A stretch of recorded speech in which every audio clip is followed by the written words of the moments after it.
বেশ কিছুদিন ধরেই বন্ধু-বান্ধব, আত্মীয়স্বজন বা পরিবারের সদস্য যারা একটু দূরে থাকেন, তারা অনেকেই ফোন করছেন। বলছেন যে, "এসো দেখা করি" বা "অনেকদিন তোমার সাথে দেখা হয় না।"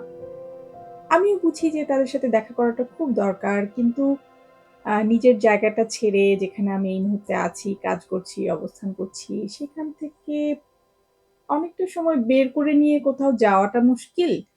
তার চেয়ে বড় কথা যে জীবনের গতিতে এমন একটা স্থবিরতা এসে যায় মনে হয় যে যেখানে আমি একদিনের জন্য যাচ্ছি আসলে সেখানে আমার একদিন নয় যাওয়া আসা সব মিলিয়ে ২-৩ দিন ৪ দিন নষ্ট হয়ে যায়।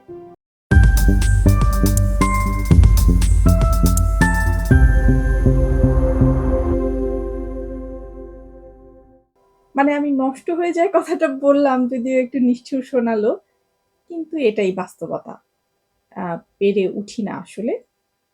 এখন তাই বলে কি আমি বন্ধুর সাথে, আত্মীয়ের সাথে বা পরিবারের অন্য সদস্যদের সাথে দেখা করব না? করাই তো উচিত, অবশ্যই করা উচিত। যদি যাই, যেই সময়টা আমি তাদের সাথে থাকবো সেই সময়টা আমি কাজ করতে পারব না। আবার কাজ করছি বলে যেই সময়টা কাজ করছি সেই সময়টা তাদের সাথে আমার দেখা হচ্ছে না। অর্থাৎ তারা বঞ্চিত হচ্ছেন, আমি বঞ্চিত হচ্ছি। যেকোনো একটা আমাকে বেছে নিতে হচ্ছে। এর নাম হলো অপরচুনিটি কস্ট। একই সময়ে একই জমিতে ধান এবং গম জন্মাতে পারে না। একই সময়ে একই জায়গায়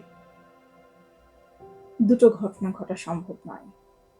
কিছু একটা আপনাকে ছেড়ে দিতে হবে। কিছু একটার সুযোগ আপনাকে পরিত্যাগ করতে হবে। কারণ অন্য কিছু একটার সুযোগ আপনি গ্রহণ করতে চাইছেন।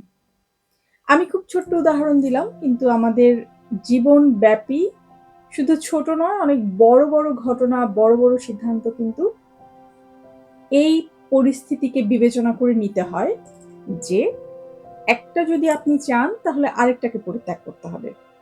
পেশা বাছাইয়ের ক্ষেত্রে দেখুন আপনি এত, এত পেশা পৃথিবীতে তার মধ্যে একটা পেশা আপনাকে বেছে নিতে হবে একই সময়ে। পরিবর্তন করতে পারেন তখন আবার আরেকটা বেছে নিতে হবে, পূর্বেরটা ছেড়ে দিতে হবে।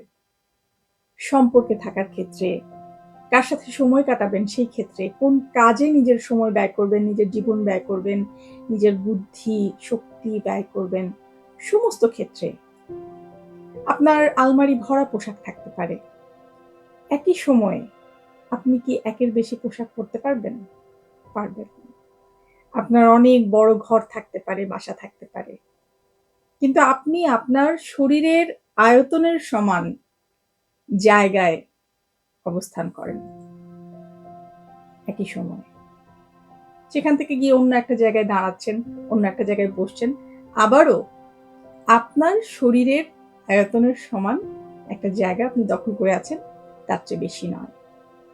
আমরা যে ভাবি না যে কোনো কিছু হারিয়ে গেল, কোনো কিছু পেলাম না, এটা পেলাম, ওটা পেলাম না। কারোর ক্ষেত্রে এটা হয় না যে কেউ সব পায়। আপনাকে নির্বাচন করতে হবে কোনটা আপনার জন্য অধিকতর উপযোগী।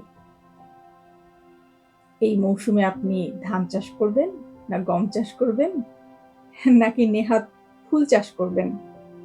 সেটা আপনাকে বাছাই করতে হবে। আপনাকে সিদ্ধান্ত নিতে হবে।